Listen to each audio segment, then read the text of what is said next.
কোন পিসাব যদি বিয়ে না করে সন্ন্যাস হয়ে যায় তাহলে তার দরবারে সিন্নি বেশি যায় না কম যায়? যে এই বিবাহ এই জীবনে কি করে নাই, বিয়ে করে নাই, বড় পীর। এই জীবনে কাপড় পরে নাই, ল্যাংটা বাবা, দোহাই ল্যাংটা, দোহাই ল্যাংটা। এই জীবনে কি পরে নাই, কাপড় পরে নাই, সে বড় পীর। এই জীবনে শরীয়ত মানে নাই, সে বড় পীর। এই জীবনে ঢোল বাজাইতো, শুধু শুধু ঘুরে ঘুরে ঢোল বাজাইছে, খায় নাই, কিছু করে নাই, শুধু ঢোলই বাজাইছে, বড়। যদি ঢোল বাজাইয়া বড় পীর হইতো তাহলে সবচাইতে বেশি ঢোল কে বাজাইতো? রাসূল বেশি ঢোল বাজাইতেন কিনা? বিবাহ না কইরা যদি বড় পীর হইতো তাহলে রাসূল বিবাহ, সংসার ছেড়ে দিয়ে যদি বড় পীর হওয়া যাইতো তাহলে রাসূলুল্লাহ সাল্লাল্লাহু আলাইহি ওয়াসাল্লাম বিবাহ। আজকে আমরা আলোচনা করব অবিবাহিত থাকা অবস্থা, অর্থাৎ যেটাকে আমরা চিরকুমার বলি, আরেক ভাষায় বলা যায় সন্ন্যাসী থাকা। আমাদের দেশে এই সন্ন্যাসী আছে না, সন্ন্যাসী থাকে, বিবাহ করে না, সংসার করে না, ঘর বাড়ি নাই। এই সন্ন্যাসী সম্পর্কে আমরা আজকে আলোচনা করব, অথবা চিরকুমার যেটাকে বলা যায় সে সম্পর্কে। আরো সোজা যদি আমরা বলি তাহলে অবিবাহিত থাকা, বিয়ে না করে অবিবাহিত থাকা। আল্লাহ পাক রব্বুল আলামিন আমাদের সকলকে আমলের নিয়তে ইখলাসের সাথে শোনার বলার তৌফিক দান করুক, বলি আমিন। আল্লাহ পাক রব্বুল আলামিন সূরাতুল হাদীদের ২৭ নম্বর আয়াতে বলছেন, ওয়ারাহবানিয়াতান ইবতাদাউহা মা কাতাবনাহা আলাইহিম ইল্লা ইবতিগা রিদওয়ানিল্লাহি ফামা রাআউহা হাক্কা রিআয়াতিহা। এই সন্ন্যাসী যেটা আছে, সাধু বলি, সন্ন্যাসী বলি, চিরকুমার বলি, এইটার আরবি হচ্ছে রহবান। আরবি কি? রহবান। আরবি শব্দটা কি? রহবান, রহমান না, রহবান। আল্লাহ পাক রব্বুল আলামিন বলছেন ওয়ারাহবানিয়াতান ইবতাদাউহা, এই সন্ন্যাসী হওয়া, সাধু হওয়া, অবিবাহিত থাকা, বিয়ে না করে থাকা, চিরকুমার থাকা, এই যে একটা বিধান, এই একটা নিয়ম, এইটা আল্লাহ পাক রব্বুল আলামিন জারি করেন নাই, এইটা তারা নিজেরাই শুরু করেছে। এটা আল্লাহ তাআলার কোনো বিধান না। এই চিরকুমার থাকা, সন্ন্যাসী হওয়া, ঘর সংসার ছেড়ে দেওয়া, বৈরাগী হওয়া, এইটা আল্লাহ তাআলা চালু করেন নাই, মানুষরাই নিজেদের থেকে শুরু করেছে। এটা আল্লাহ তাআলা বলছেন। তাহলে বোঝা গেল যে কোরআনুল কারীম নাজিল হয়েছে রাসূলুল্লাহ সাল্লাল্লাহু আলাইহি ওয়াসাল্লামের উপর। এই নাজিল হওয়া কালীন সময়ও এই সন্ন্যাসবাদ যেটা আছে, বৈরাগ্যবাদ যেটা আছে, সাধু, সন্ন্যাসী, চিরকুমার, বিবাহ না করা, এই বিধি, এই প্রথাটা রাসূল সাল্লাল্লাহু আলাইহি ওয়াসাল্লামের আগেই শুরু হয়েছিল। আল্লাহ তাআলা এরপর বলছেন মা কাতাবনাহা আলাইহিম, এই যে সাধু হয়ে যায়, সন্ন্যাসী হয়, এইটা আমি তাদের উপরে ফরজ করি নাই, এইটা আমি তাদের উপরে বাধ্য করি নাই তাদেরকে যে তোমরা ঘর সংসার ছেড়ে দাও, বিবাহ জীবনে করবা না, একেবারে সাধু সন্ন্যাসী হইয়া ঘোরো, চিরকুমার থাকো। এই বিধানটা আল্লাহ তাআলা বলছেন যে আমি তাদের উপরে নাজিল করি নাই, তারা নিজেদের উপরে নিজেরা এই বিধানটা চাপাইয়া নিছে। কেন চাপাইয়া নিছে, কি মনে করে তারা চাপাইছে? আল্লাহ তাআলা বলতেছেন ইল্লা বিতিগা রিদওয়ানিল্লাহি, আল্লাহ তাআলাকে খুশি করার জন্য তারা এই সন্ন্যাসীর পথ বেছে নিয়েছে। কাকে খুশি করার জন্য? আল্লাহকে খুশি করার জন্য এই সন্ন্যাসীর পথ তারা বেছে নিয়েছেন। অথচ আল্লাহকে খুশি করতে হলে, আল্লাহর বিধান মানতে হলে নিজেদের মন গড়া পথ অনুযায়ী মানা যাবে নাকি আল্লাহর বিধান অনুযায়ী মানতে হবে? আল্লাহর বিধান অনুযায়ী, রাসূলুল্লাহ সাল্লাল্লাহু আলাইহি ওয়াসাল্লামের সুন্নত তরিকায় আল্লাহ তাআলাকে রাজি খুশি করতে হবে। কথা বলেন ঠিক কিনা? আমি যদি মনে করি যে আমি সারাদিন নামাজ পড়ব, ফজরের পর থেকে নামাজ শুরু করলাম, নামাজ পড়তে পড়তে জোহরের পূর্ব সময় শরীরটা ক্লান্ত হয়ে গেল। আমি চিন্তা করলাম ফজর থেকে জোহর পর্যন্ত প্রায় 7-8 ঘন্টা নামাজ আদায় করেছি, এখন জোহরের নামাজটা না পড়লেও হবে, আমি একটু ঘুমাইয়া নেই, আবার আসরের সময় উঠে আসর থেকে সারা রাত নামাজ আদায় করব। আবার কোনো ব্যক্তি যদি সেই আসর থেকে নামাজ শুরু করে, সারা রাত ইবাদত বন্দিগি করে, ফজরের আগে যদি আবার ঘুমাইয়া পড়ে, আর যদি সে বলে যে সারা রাত তো নামাজ পড়েছি, অনেক ঘন্টা নামাজ পড়েছি, অনেক রাকাত নামাজ পড়েছি, এখন ফজরের নামাজ যেহেতু 2 রাকাত, আমি তো সারা রাত্রে 200-300 রাকাত নামাজ পড়েছি, এই 2 রাকাত নামাজ না পড়লে কি হবে, আমি একটু ঘুমাইয়া নেই, আবার শরীরটা ঠিক হয়ে গেলে, সুস্থ হলে আবার নতুন করে নামাজ পড়া শুরু করব। তাহলে এই ব্যক্তি যেই নিজের মন গড়া ভাবে 2 রাকাতের চাইতে বেশি শত রাকাত নামাজ পড়লো, সেই নামাজের কোনো দাম আছে? কথা বলেন। ফজরের 2 রাকাত পড়লো না, জোহরের 4 রাকাত পড়লো না, কিন্তু বাকি টাইম সে অনেক নামাজ পড়েছে, শুধুমাত্র 2 রাকাত পড়ে নাই, শুধুমাত্র 4 রাকাত নামাজ পড়ে নাই। তাহলে এই যে 4 রাকাত ফরজ, ফজরের 2 রাকাত ফরজ ছেড়ে দিয়ে সে সারাদিন নফল পড়েছে, সেই নফলের কোনো দাম আছে? তাহলে আল্লাহ তাআলাকে খুশি করতে হলে, পাইতে হলে আল্লাহ তাআলার বিধান অনুযায়ী পাইতে হবে। কার বিধান অনুযায়ী? আর তরিকা কার? রাসূলের। তরিকা কার? রাসূলের সুন্নত তরিকায় আল্লাহ তাআলার হুকুম অনুযায়ী আমাদের যত চাওয়া পাওয়া আছে, যত ইবাদত বন্দেগী আছে, সব কিছু করতে হবে।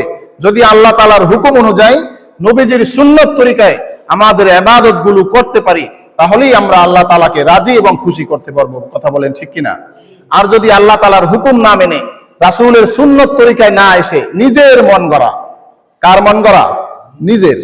নিজের মনে এটা চেয়েছে যে আমি এটাই করি, এভাবেই আমি পাবো, তাহলে এইভাবে যদি আমার চলতে থাকে, সারা জীবন আমি ইবাদত বন্দেগী করলেও যদি আল্লাহ তাআলার হুকুম অনুযায়ী না হয়, রাসূলের সুন্নত তরিকায় না হয়, সেই ইবাদত আমাকে জান্নাত পর্যন্ত পৌঁছাতে পারবে না। সেই ইবাদতের মাধ্যমে আমি আল্লাহ তাআলাকে রাজি খুশি করতে পারবো না। আল্লাহ তাআলা সেটাই বলছেন, ইল্লা বিতিগা রিদওয়ানিল্লাহি। তারা যে এই সন্ন্যাসের পথ বেছে নিয়েছে, অর্থাৎ নারীর সঙ্গ ছেড়ে দিয়েছে, ঘর সংসার ছেড়ে দিয়েছে, বিবাহ করে না, চিরকুমার হয়ে থাকে, কেন থাকে? তারা আল্লাহ তাআলাকে খুশি করতে চায়। তারা কি করতে চায়? এই বিবাহ না করার মাধ্যমে কাকে খুশি করতে চায়? আল্লাহকে খুশি করতে চায়। এরপরে আল্লাহ তাআলা বলছেন, ফামা রাউহা হাক্কা রিআয়াতিহা। আচ্ছা যাক, যে বিধানটা নিজেদের উপরে চাপাইয়া নিছে, নেক, যে আমি বিবাহ করব না, আমি ঘর সংসার করব না, সব ঠিকঠাক আছে, চালাও। আল্লাহ তাআলা বলছেন যে তারা যেই বিধানটা নিজেদের উপরে নিজেরা করছে, কারণ বিবাহ করবা না, বিবাহ করা যাবে না, এই বিধান আল্লাহ তাআলা করেছেন নাকি মানুষ নিজেদের উপরে নিজেরা চাপাইয়া নিছে?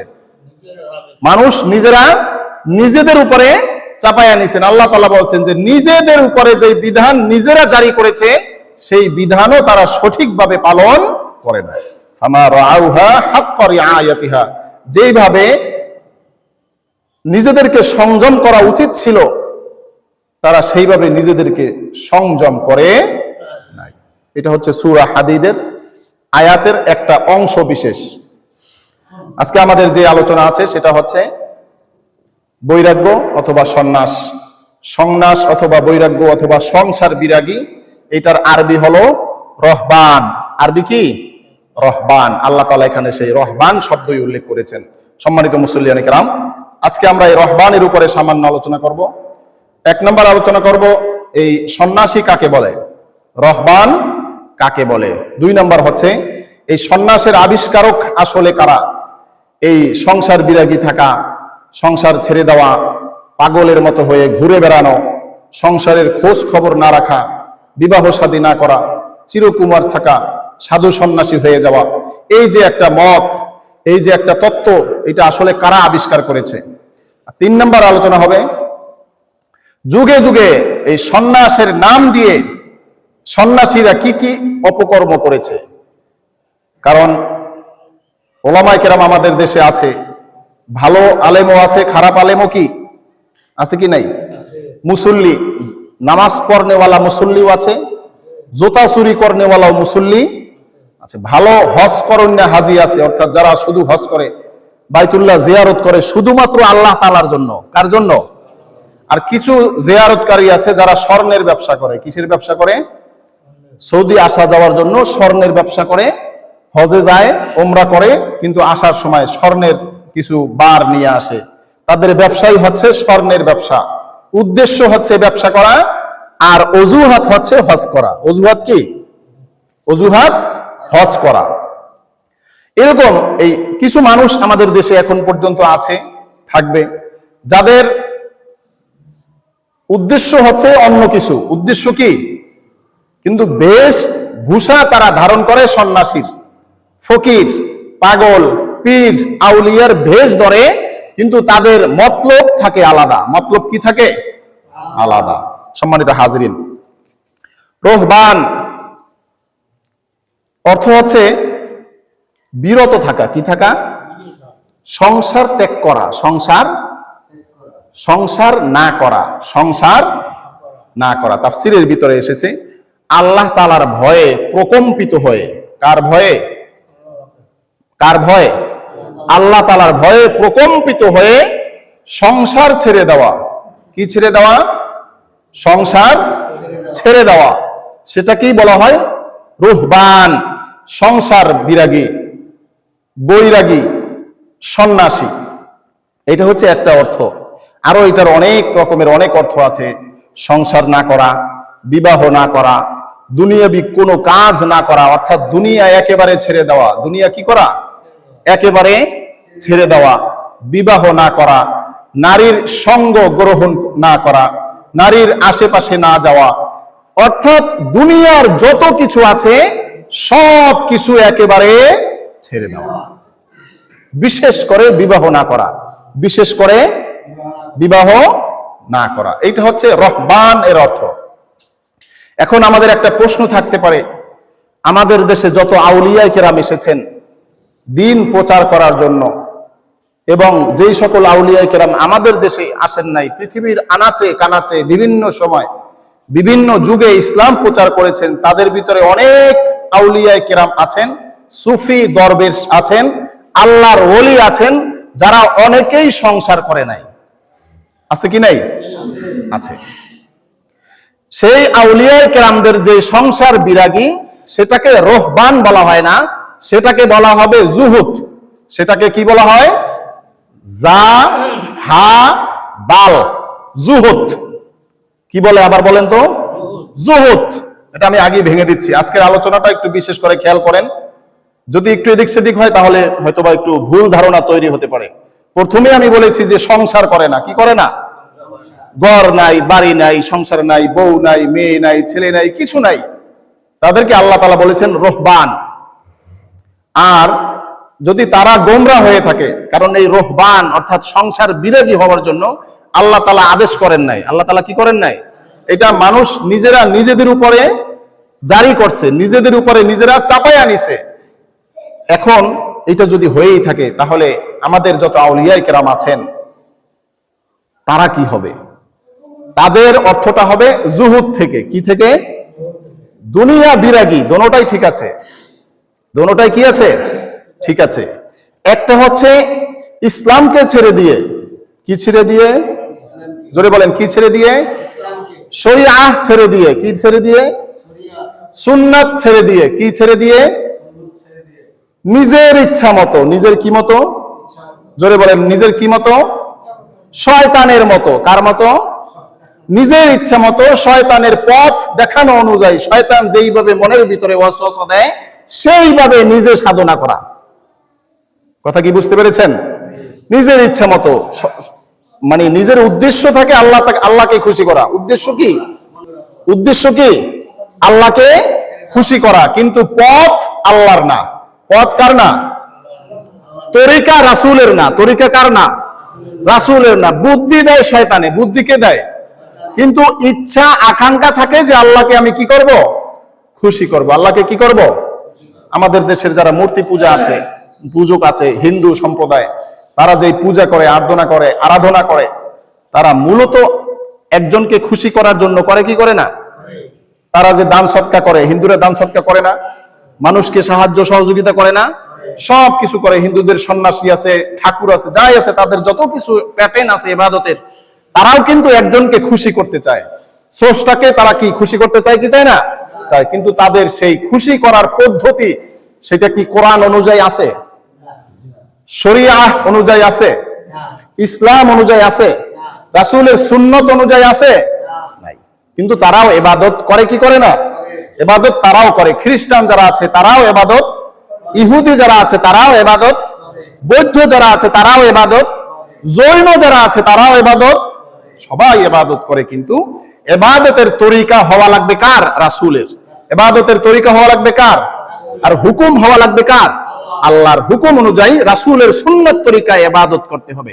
যারা ইবাদত করে তবে আল্লাহর হুকুম অনুযায়ী না, রাসূলের সুন্নাত তরিকায় না, শয়তানের তরিকায়, নিজের মন গড়া অনুযায়ী, তাদেরকে বলা হবে রুহবান। তাদেরকে কি বলা হবে? রুহবান।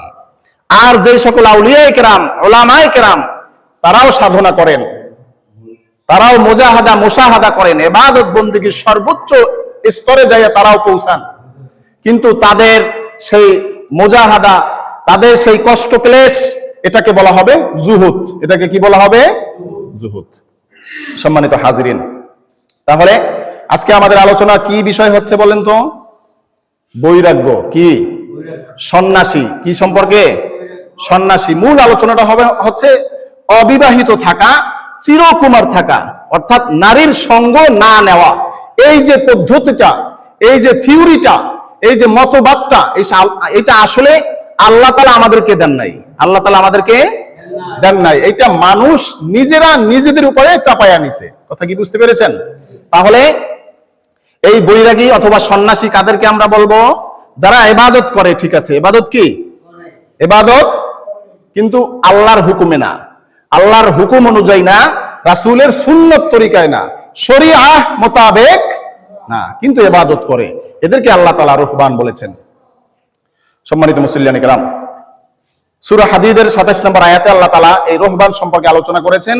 আর এই আয়াতের তাফসিরে মুফাসসিরিনে কেরামগণ এই সন্ন্যাসীদের অনেক আলোচনা করেছেন, কিভাবে এসেছে, কখন এসেছে। সন্ন্যাস যে মতবাদ আছে, এইটার তথ্য এবং তত্ত্ব যদি ইতিহাস তালাশ করি আমরা, তাহলে এইটার ইতিহাস অনেক পুরানো। সন্ন্যাসীর ইতিহাস কি? সন্ন্যাস অনেক আগে থেকে শুরু হয়েছে পৃথিবীর জমিনে। প্রথম শুরু হয়েছিল হিন্দু ধর্ম থেকে। কোন ধর্ম থেকে? হিন্দু ধর্মের যারা যাজক ছিল, ওদেরকে তো বলা হয় হচ্ছে ঠাকুর। ঠাকুর যারা ছিল তাদের ভিতর থেকে এই সন্ন্যাসের উৎপত্তি শুরু হয়েছে। এরপরে হিন্দু ধর্ম থেকে বৌদ্ধ ধর্মেও এই সন্ন্যাস চলে গিয়েছে।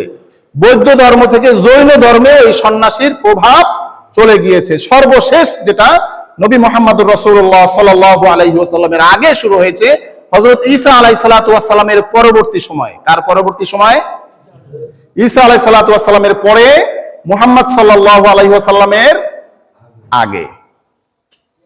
তখন এই সন্ন্যাসের বিস্তার ঘটেছে এবং প্রাতিষ্ঠানিকভাবে এই সন্ন্যাস সমাজের ভিতরে প্রসিদ্ধি লাভ করেছে। মুফাসসিরিনে কেরাম এটাই বলেছেন যে আল্লাহ পাক রব্বুল আলামিন কোরআনুল কারীমের ভিতরে সন্ন্যাসী বলে যাদেরকে উল্লেখ করেছেন, তারা হচ্ছে খ্রিস্টান সম্প্রদায়। তারা কারা? তারা কারা? খ্রিস্টান।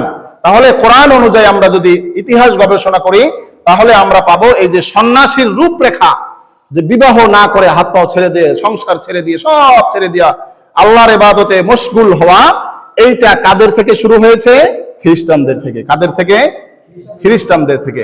সূরা তাওবার ভিতরে আয়াত আছে যে যাকাতের আয়াত যখন হয়, আলোচনা হয়, তখন এই আয়াতটা আমরা তেলাওয়াত করে থাকি। আয়াতখানা হচ্ছে ইয়া আইয়ুহাল্লাযীনা আমানু ইন্না কাসীরাম মিনাল আহবারি ওয়ার রুহবান। এখানে এই রুহবানদের আলোচনা করা হয়েছে। সন্ন্যাসী যারা আছে, সাধু সন্ন্যাসী যারা আছে, তাদের কথা আল্লাহ পাক রব্বুল আলামিন সূরা তাওবার ভিতরে আলোচনা করেছেন।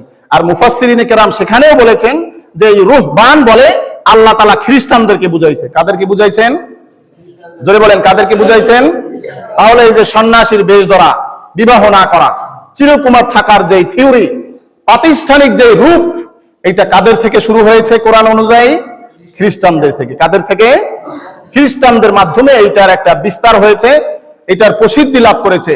কিন্তু খ্রিস্টানদের আগে থেকেই কিন্তু এই সন্ন্যাসের ধারণা শুরু হয়েছিল। হিন্দু ধর্মের যারা ছিল, জৈন ধর্মের, বৌদ্ধ ধর্মের যারা ছিল, তাদের ভিতরে যারা গুরু ছিল, গুরু, ঠাকুর, পাদ্রী, যাজক যারা ছিল, তারা অনেকেই এই নারীর সঙ্গ ত্যাগ করে, বিবাহ না করে সন্ন্যাস জীবন গ্রহণ করেছেন। আর আল্লাহ তাআলা বলছেন যে সন্ন্যাস জীবন যে তোমরা গ্রহণ করেছো, এইটা আমি নাজিল করি। অনেকে মনে করতে পারে যে আমাদের হুজুর যেহেতু, অর্থাৎ আমাদের পাদ্রী, আমাদের যাজক যেহেতু বিবাহ করে না, এইভাবে সাধনা করতেছে, হয়তোবা এটা আল্লাহ তাআলার বড় কোনো বিধান হবে। আল্লাহ তাআলা সেই বিধানকে ক্যান্সেল করে, সেই কথাকে কেটে দিয়ে আল্লাহ তাআলা বলতেছেন যে না, তোমাদের সমাজের ভিতরে যারা সন্ন্যাসী হয়েছে, যারা বৈরাগী হয়েছে, যারা চিরকুমার হয়েছে, ইবাদতের জন্য যারা নারী ছেড়ে দিয়েছে, বিবাহ ছেড়ে দিয়েছে, এই বিধান আমি আল্লাহ তাআলা নাজিল করি নাই। এটা ওরা নিজেরা শুরু করেছে। এই ব্যাপারে আমি আল্লাহ তাআলাকে তোমরা জড়াবা না। তাহলে সন্ন্যাসের আবিষ্কার, উৎপত্তি কখন শুরু হয়েছে? রাসূলুল্লাহ সাল্লাল্লাহু আলাইহি ওয়াসাল্লামের আগেই শুরু হয়েছে। আর রাসূলের উপরে যখন কোরআন নাজিল হয়েছে, আল্লাহ পাক রব্বুল আলামিন তখন এই সন্ন্যাস যেই প্রাতিষ্ঠানিক যে একটা ধারণা, যে একটা কি বলে এটাকে মতবাদ, এটাকে আল্লাহ তাআলা কেটে দিয়েছেন। এই মতবাদকে আল্লাহ তাআলা ডিনাই করেছেন, এটাকে আল্লাহ তাআলা গ্রহণ করেন নাই। আল্লাহ তাআলা সরাসরি অস্বীকার করে বলেছেন যে সন্ন্যাসীর যে ধারণা আছে, এটা আমি আল্লাহ তাআলা তোমাদেরকে দেই নাই। এটা তোমাদের সমাজের যারা সন্ন্যাসী আছে, পীর বুজুর্গ নাম ধারণ করে, রাসূলের সুন্নাত তরিকার বাহিরে গিয়ে, কোরআনের বাহিরে গিয়ে শরিয়াকে অস্বীকার করে, তারা নিজেরা আবিষ্কার করেছে। এখন আপনারা খেয়াল করেন, আমাদের দেশে অনেক মানুষ আছে যার প্রথম পীর, অর্থাৎ বংশের, খানকার, দরবারের প্রথম যিনি ব্যক্তি ছিলেন আল্লাহর ওলি, তিনি সত্যিকারে আল্লাহর ওলি ছিলেন। তিনি সারা রাত তাহাজ্জুদ করতেন, তিনি ফরজ মানতেন, তিনি সুন্নাত মানতেন, তিনি মুস্তাহাব মানতেন, তিনি বিবাহ করতেন। কিন্তু তার পরবর্তী, তার ছেলে না থাকার কারণে, মেয়ের ঘরের, নাতির ঘরের মেয়ের ছেলে, কোথায় টানাটানি, কথা বুঝতে পেরেছেন? তারাও এক সময় নিজেদেরকে পীর দাবি করে কি করে না? কথা বলে না, করে কি করে না? যেই পীর আসল ছিল, সে তাহাজ্জুদ পড়তো, শরীয়তের সম্পূর্ণ পাবন্দ ছিল, কিন্তু পরবর্তী তার নাতির ঘরের, ছাতির ঘরের, পুতির ঘরের ডান্ডা এসে যখন বলছে যে আমি পীর, দেখবেন খবর নিয়ে তার ভিতরে শরীয়ত নাই, তার ভিতরে ফরজ নাই, তার ভিতরে সুন্নত নাই, তার ভিতরে মুস্তাহাব নাই, শরীয়তের কোনো নামগন্ধ তার ভিতরে নাই। ওই যে আগে আল্লাহর ওলি চলে গেছেন, তার নাম বিক্রি করে এখন নিজেকে নিজে ফকির দাবি করে, নিজেকে নিজে সাধু দাবি করে, নিজেকে নিজে পীর দাবি করে। এরকম আছে কি নাই? কথা বলেন, আছে কি নাই? সম্মানিত হাজিরিন, তাহলে আমরা কি বুঝলাম? যে চিরকুমারের যে থিওরিটা, এইটা আল্লাহ তাআলার বিধান না, এটা মানুষের তৈরি করা। কথা বলেন ঠিক কিনা? আচ্ছা, এরপর আসি বুখারী শরীফের একখানা হাদিস। রাসূলুল্লাহ সাল্লাল্লাহু আলাইহি ওয়াসাল্লামের কোন এক স্ত্রীর কাছে তিনজন ব্যক্তি আসলো। কয়জন ব্যক্তি? এসে জিজ্ঞাসা করলেন, আম্মা জান, আমাদের নবী উনি কি কি ইবাদত করে, আমরা একটু শুনতে চাই। ওনার ইবাদত গুলো আমাদের কাছে কি করেন, একটু বলেন যে কি কি ইবাদত করে।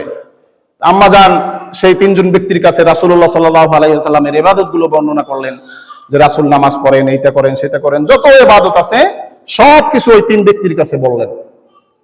ওই তিন ব্যক্তি শোনার পরে বলল যে যেই ব্যক্তির সামনের পিছনের সমস্ত গুনাহ মাফ, সেই ব্যক্তি যদি এত ইবাদত করে, তাহলে আমাদের ইবাদতের তো কোনো বেলই নেই। কথা বলেন ঠিক কিনা? যেরকম মনে করেন এক ব্যক্তি ব্যাংকে গেছে, কোথায় গেছে? ব্যাংকের চেকে যখন টাকা ক্যাশ কাউন্টারে জমা দিবে, তখন লেখছে যে 10 লক্ষ টাকা মাত্র। কথায় লিখি না আমরা? বাংলায় যখন লেখে 10 লক্ষ টাকা মাত্র, এখন আর এক লোক টাকা দিতে গেছে 10,000, জমা দিবে কত?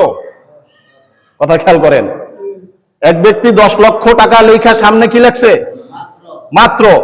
এখন যে ব্যক্তি 10,000 টাকা জমা দিবে, তারও তো বাংলায় লেখা লাগবে, লাগবে কিনা?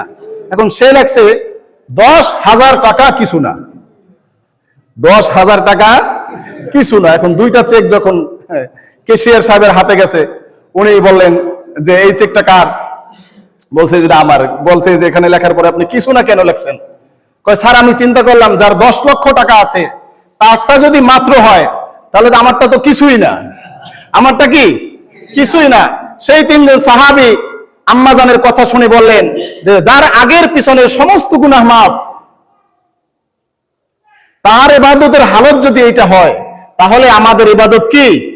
কিছুই না। একজন বললেন যে আমি এখন থেকে সারাদিন নামাজ পড়বো। সারাদিন কি করব? নামাজ পড়তে থাকবো। কারণ রাসূলের মতো তো হতে পারা এটা অসম্ভব, কিন্তু রাসূলের কাছাকাছিও যদি আমরা না থাকি ইবাদতে, তাহলে রাসূল তো আমাদেরকে কাছে টানবেন না, শাফাআত করবেন না। এজন্য বললেন যে আমি সারাদিন কি করব? দিন রাত সব সময় আমি নামাজ পড়ব। আর একজন বললেন যে আমি যতদিন বেঁচে থাকি ততদিন সারা জীবন আমি দিনের বেলা রোজা রাখবো। দিনের বেলা কি রাখবো? আর একজন বললেন যে আমি যতদিন বেঁচে থাকি কোনোদিন আমি বিবাহ করব না। কোনোদিন কি করব না? বিবাহ। রাসূলুল্লাহ সাল্লাল্লাহু আলাইহি ওয়াসাল্লাম তখন ঘরের ভিতরে প্রবেশ করে জিজ্ঞাসা করলেন যে তোমরা এতক্ষণ যেই কথাগুলো বলতেছিলে যে সারা জীবন নামাজ পড়বে, দিন রাত 24 ঘন্টা সব সময় রোজা রাখবে এবং বিবাহ করবে না, সেই ব্যক্তিগুলো কি তোমরা? তারা বললেন যে ইয়া রাসূলুল্লাহ, হ্যাঁ আমরাই সেই ব্যক্তি। তখন নবীজি সাল্লাল্লাহু আলাইহি ওয়াসাল্লাম বললেন যে আমি কখনো নামাজ পড়ি আবার কখনো নামাজ ছেড়ে দেই। অর্থাৎ একেবারে নামাজ পড়তে পড়তে পড়তে পড়তে বিরক্ত হয়ে যাওয়া, এই নামাজটা আমি পড়ি না। যখন মনে চায় নামাজ পড়তে থাকি পড়তে থাকি পড়তে থাকি, আবার কখনো সুন্নত নফল যেই নামাজগুলো আছে এগুলো পড়ি না। কথা বলেন। আমি রোজা রাখতে থাকি আবার কখনো সেই নফল যে রোজাগুলো আছে এগুলো রাখি না, ছেড়ে দেই। এবং আমি বিবাহ করি। আমি কি করি? বিবাহ। তোমরা যে ধারণাটা নিজের ভিতরে পাইতেছো যে আল্লাহ তাআলাকে পাইতে হলে বুঝি সারা জীবন নামাজই পড়া লাগবে, না। আল্লাহ তাআলাকে পাইতে হলে বুঝি সারা জীবন রোজাই রাখা লাগবে, যে না।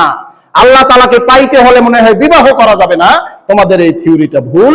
আমি রাসূল নামাজ পড়ি, নামাজ ছেড়েও দেই। আমি রাসূল রোজা রাখি, রোজা ছেড়েও দেই। এবং আমি রাসূল বিবাহ করি। সম্মানিত হাজিরিন, অন্য হাদিসে বর্ণিত আছে নবীজি সাল্লাল্লাহু আলাইহি ওয়াসাল্লাম মাঝে মাঝে যখন নামাজ পড়তেন এত পরিমাণ নামাজ লম্বা করতেন, আম্মা জান যারা ছিলেন তারা মনে করতেন যে নামাজটা বুঝি আর ছাড়বেনই না। নামাজটা কি রাসূল বুঝি রুকু দিবেনই না, দাঁড়ায়েই থাকবেন। আবার কখনো যে সেজদায় চলে যেতেন, আমরা মনে করতাম রাসূল বুঝি সেজদায় ইন্তেকাল করেছে, রাসূল বুঝি সেজদা থেকে আর উঠবেন না। আবার মাঝে মাঝে এমন দেখতাম যে রাসূল মসজিদে ঢোকে ফরজ পড়ে বের হয়ে চলে যাচ্ছে, সুন্নাত পড়ে না। অর্থাৎ যে এক্সট্রা নামাজগুলো আছে রাসূলের জন্য তো আর সুন্নত না। কথা খেয়াল করেন, রাসূল যেটা পড়ছে সেইটা আমাদের জন্য কি হয়েছে? সুন্নত হয়েছে। কারণ রাসূলের জন্য তো আর সুন্নত নামাজ নাই। রাসূল ফরজ পড়তেছেন, যতটুকু দরকার ততটুকু করতেছেন, এক্সট্রা বেশি করেন না। আবার যখন রোজা রাখা শুরু করতেন দেখতাম চলছে রোজা চলছে, আবার দেখতাম যে না রাসূল রোজা এখন রাখেই না। রোজা কি রাখেই না, সে সারাদিন খাচ্ছে ঘুরছে ফিরছে। এই জন্য আম্মাজান যারা ছিলেন তারা বলছেন যে রাসূলের ইবাদতের হালত ছিল এইটা, কখনো রাখতেন কখনো ছেড়ে দিতেন, কখনো রোজা রাখতেন কখনো রোজা ভাঙতেন, কখনো নামাজ পড়তে থাকতেন, আবার প্রয়োজন অনুসারে যখন নামাজের চাইতে জরুরি অন্য কোনো কাজ বাহিরে থাকতো রাসূল সেই কাজটাও করতেন। তাহলে এই হাদিসের মাধ্যমে বোঝা যায় যে এই যে সন্ন্যাস, সংসার ছেড়ে দেওয়া, এইটা রাসূলের সুন্নত তরিকা না। সম্মানিত হাজিরিন, সূরা মুজাম্মিলের ভিতরে আল্লাহ পাক রব্বুল আলামিন বলেন ওয়াজকুর ইসমা রাব্বিকা ওয়া তাবাত্তাল ইলাইহি তাবতীলা। তোমরা তোমাদের প্রভুর প্রশংসা করো, জিকির করো। কি করো? আল্লাহ তাআলার নামের কি করো? জিকির করো। ওয়া তাবাত্তাল ইলাইহি তাবতীলা, এবং আল্লাহ তাআলার ইবাদতে একনিষ্ঠ হও। একেবারে ধ্যান খেয়ালের সাথে আল্লাহ তাআলার কি করো? ইবাদত করো। একটু খেয়াল করবেন, ওয়া তাবাত্তাল ইলাইহি তাবতীলা, এখানে একটা শব্দ আছে আত-তাবাত্তুল। শব্দটা কি? সোজা করে দেই, তাবাত্তাল। বলেন শব্দটা কি? তাবাত্তাল। হাদিস শরীফে রাসূলুল্লাহ সাল্লাল্লাহু আলাইহি ওয়াসাল্লাম বলেন আন সামরা রাদিয়াল্লাহু আনহু قال ان النبي সাল্লাল্লাহু আলাইহি ওয়াসাল্লাম নাহা আনিত তাবাত্তুল। খেয়াল করেন, আল্লাহ তাআলা বলছেন যে তোমরা আল্লাহ তাআলার ইবাদতে একনিষ্ঠ হও, একেবারে একগ্র চিত্তে আল্লাহ তাআলার কি করো? ইবাদত করো। আর রাসূল সাল্লাল্লাহু আলাইহি ওয়াসাল্লাম হাদিস শরীফে ইরশাদ করছেন নাহা আনিত তাবাত্তুল, যে তোমরা একাগ্র চিত্ত যেটা আছে সেইভাবে ইবাদত করো। কেস লাগছে কিনা? কথা বুঝে নাই? শব্দ কিন্তু এক, তাবাত্তুল। আল্লাহ তাআলা বলছেন যে তাবাত্তুল করো, আর রাসূল নিষেধ করেছেন তাবাত্তুল করার জন্য। তাহলে এখানে ঘটনাটা কি ঘটেছে? কোরআনের যে তাবাত্তুল আছে সেইটা হচ্ছে আউলিয়ায়ে কেরাম শরীয়ত মেনে যেটা করে। কি মেনে? কথা বলে না, কি মেনে? শরিয়া মেনে, কোরআন মেনে, আল্লাহ তাআলার হুকুম অনুযায়ী রাসূলের সুন্নাত তরিকায় যে একাগ্র চিত্ত হওয়া যায় সেইভাবে ইবাদত করতে হবে। শরীয়ত মেনে নাকি শরীয়ত ছেড়ে? কয় না, শরীয়ত মেনে নাকি শরীয়ত ছেড়ে ইবাদত? রাসূলের সুন্নাত তরিকায় থেকে নাকি শয়তানের তরিকায়? সেটা হচ্ছে কোরআনের তাবাত্তুল, আল্লাহ তাআলা যে অর্ডার করেছেন। আর রাসূল নাহা আনিত তাবাত্তুল, এই হাদিসের ভিতরে যে তাবাত্তুল করতে নিষেধ করেছেন সেটা হয়েছে রহবান। এই যে খ্রিস্টান পাদ্রীদের যে তাবাত্তুল ছিল, একাগ্রচিত্ততা, যে আমি আল্লাহকে খুশি করব কিন্তু সব ছেড়ে দিয়ে। আল্লাহকে খুশি করব কি করে? সব ছেড়ে দিয়ে। রাসূল বলেছেন যে না, সব ছেড়ে দিয়ে আল্লাহকে খুশি যদি করা যাইতো তাহলে আমি নবী মুহাম্মদ সাল্লাল্লাহু আলাইহি ওয়াসাল্লাম সব ছেড়ে দিয়ে বেশি খুশি করতাম। কথা বলেন ঠিক কিনা? এজন্য আমাদের দেশের কিছু মানুষ আছে বিবাহ করে, বিবাহ কি হয়তো বা পীরের দরবারে যায়, কোনো আলেমের সাথে কথা বলে, অথবা তাবলিগে যায়, আসার পরে দেখবেন তার স্ত্রীর ঘরের লাকড়ি নাই। কি নাই? জোরে বলেন, ঘরের কি নাই? লাকড়ি নাই। এই লাকড়ি তৈরি করে দেওয়া, জোগাড় করে দেওয়া, লাকড়ি টোকাইয়া দেওয়ার দায়িত্ব কার? দায়িত্ব কার? স্বামীর। দেখবেন সে স্বামী ঘুরছে, মাহফিলে যায়, দরবারে দরবারে যাচ্ছে, তাবলিগে যাচ্ছে, বিভিন্ন খানকায় পইরা রইছে, আর স্ত্রী এখানে বেপরদা হইয়া শরীয়ত খেলাফ করে তার জন্য রান্না করতেছে। এরকম দরবেশ সুফি, ভিজা সুফি আছে কি নাই? কথা বলেন আছে কি নাই? রাসূল বলেছেন নাহা আনিত তাবাত্তুল, ওই তাবাত্তুলের তোমার কোনো কি নাই, ওইটার কি নাই। তুমি আগে নিজের স্ত্রীর লাকড়ি জোগাড় করো, নিজের স্ত্রীর গোসলের কাপড় যদি, পানি যদি না থাকে, সেই পানি এনে স্ত্রীকে পর্দার ভিতরে বৈশা কি করাও। এইটা হচ্ছে কোরআনের তাবাত্তুল, এইটা হচ্ছে অরিজিনাল সুফি। অরিজিনাল কি? এইটা হচ্ছে আসল আসল সুফিগিরি। এখন আমাদের দেশের আরেকটা সমস্যা হচ্ছে, স্বামী যদি স্ত্রীর ঘর ঝাড়ু দেয়, স্বামী যদি স্ত্রীর শাড়ি ধুয়ে দেয়, তাহলে পাশের ঘরের ভাবি আর ভাই যারা আছে তারা কি বলে? বউ পাগল। তারা কি বলে? জোরে বলে কি পাগল? স্ত্রী কষ্ট করতেছে, বাচ্চা হয়েছে, 1 সপ্তাহ 2 সপ্তাহ হয়েছে, স্ত্রীর কাপড় চোপড় গুলো যদি ধুয়ে দেয়, ঘরের হাড়ি পাতিল গুলো যদি ধুয়ে দেয়, তাহলে আমাদের সমাজ সেই পুরুষকে কি বলে? বউ পাগল। এইটা শরীয়ত না। আপনার স্ত্রী আপনাকে যেভাবে সহযোগিতা করে, সমানভাবে আপনার স্ত্রীকেও সহযোগিতা করতে হবে। নাহা আনিত তাবাত্তুল, রাসূলুল্লাহ সাল্লাল্লাহু আলাইহি ওয়াসাল্লাম যে তাবাত্তুল করতে নিষেধ করেছেন সেটা হইছে এই যে স্ত্রীকে ছেড়ে দিয়ে, ঘরে ছেলে মেয়ে নামাজ পড়ে নাই, সে দৌড়ে মসজিদে চলে আসছে। বাবাই কোথায় চলে আসছে? মসজিদে। বাবাই কোথায়? ছেলে মেয়ে ঘরে ঘুমায়, ছেলে মেয়ে ঘরে ঘুমায়। এই যে ভিজা সুফি দরবেশ, ওনার কাজ কি ছিল? আগে সন্তানদেরকে ঘুম থেকে উঠানো। কথা বলেন ঠিক কিনা? সন্তানদেরকে নামাজ পর্যন্ত নিয়ে আসা, যদি প্রয়োজন হয় পা ধরে গরম পানি করে আব্বু আম্মু বলে ডাকাডাকি করে, প্রয়োজন হলে তাদের যতটুকু নমনীয় হওয়া দরকার ততটুকু নমনীয় হয়ে তাদেরকে নামাজ পড়ানোটাই হচ্ছে বড় সুফিগিরি, বড় দরবেশী। কথা বলেন ঠিক কিনা? রাসূলুল্লাহ সাল্লাল্লাহু আলাইহি ওয়াসাল্লাম অন্য এক হাদিসে বলেন, লা রাহবানিয়াতা ফিল ইসলাম, এই ইসলামের ভিতরে কোনো বৈরাগ্যবাদ নাই, কোনো সন্ন্যাসী নাই। আমাদের দেশে যে চিরকুমার বৈরাগ্যবাদ সন্ন্যাসী যা কিছু আছে, রাসূল বলেন এগুলা ইসলামে নাই। জোরে বলেন ইসলামে নাই। আমাদের দেশে যদি কোনো পিশাব বিয়া বেশি করে, তাহলে তাকে আমরা বলি যে চলে গেছে। আর কোন পিশাব যদি বিয়ে না করে সন্ন্যাস হয়ে যায়, তাহলে তার দরবারে সিন্নি বেশি যায় না কম যায়? যে এই বিবাহ, এই জীবনে কি করে নাই? বিয়ে করে নাই, বড় পীর। এই জীবনে কাপড় পরে নাই, ল্যাংটা বাবা, দোহাই ল্যাংটা, দোহাই ল্যাংটা। এই জীবনে কি পরে নাই? কাপড় পরে নাই, সে বড় পীর। এই জীবনে শরীয়ত মানে নাই, সে বড় পীর। এই জীবনে ঢোল বাজাইতো, শুধু শুধু ঘুরে ঘুরে ঢোল বাজাইছে, খায় নাই, কিছু করে নাই, শুধু ঢোলই বাজাইছে, বড়। যদি ঢোল বাজাইয়া বড় পীর হইতো, তাহলে সবচাইতে বেশি ঢোল কে বাজাইতো? রাসূল বেশি ঢোল বাজাইতেন কিনা? বিবাহ না কইরা যদি বড় পীর হইতো, তাহলে রাসূল বিবাহ, সংসার ছেড়ে দিয়ে যদি বড় পীর হওয়া যাইতো, তাহলে রাসূলুল্লাহ সাল্লাল্লাহু আলাইহি ওয়াসাল্লাম বিবাহ। সূরা রাত, আল্লাহ পাক রব্বুল আলামিন বলেন, ওয়ালাকাদ আরসালনা রুসুলাম মিন ক্বাবলিকা ওয়া জাআলনা লাহুম আজওয়াজা ওয়া যুররিয়া, যে হে রাসূল, আপনার পূর্বে যে সকল নবী রাসূল চলে গেছেন তারাও বিবাহ করেছেন, তাদের জন্য আমি স্ত্রী সৃষ্টি করেছি। অর্থাৎ সকল নবী রাসূলগণ বিবাহ করেছেন। সকল নবী রাসূলগণের কি ছিল? স্ত্রী। সাহাবায়ে আজমাইনদের স্ত্রী, সাহাবায়ে আজমাইনদের পর থেকে আজকের এই দিন পর্যন্ত হক্কানি রব্বানি যত উলামায়ে কেরাম ছিলেন, যত আউলিয়ায়ে কেরাম ছিলেন, বিবাহ করছেন কি করেন নাই? কথা বলেন, করছেন কি করেন নাই? বিবাহ করেছেন।